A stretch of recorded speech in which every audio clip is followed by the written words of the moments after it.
اعوذ باللہ من الشیطان الرجیم بسم اللہ الرحمن الرحیم۔ مولا کائنات حضرت امیر المومنین علی ابن ابی طالب علیہ الصلوۃ والسلام کے مجموعہ کلام نہج البلاغہ کے تیسرے باب کا 467 نمبر فرمان۔ وقال علیہ السلام فی کلام اللہ، آپ علیہ السلام نے اپنے ایک کلام کے ضمن میں یہ ارشاد فرمایا، وَوَالِيَهُمْ وَالٍ فَأَقَامَا وَاسْتَقَامَا حَتَّى ضَرَبَ الدِّينُ بِجِيرَانِهِ۔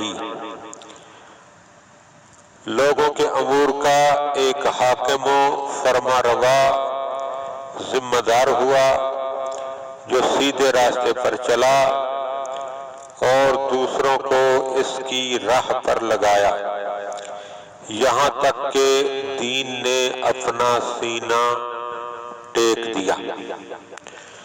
یہ مولا کا مختصر سا فرمان ہے۔ اللہم صلی علی محمد و آل محمد۔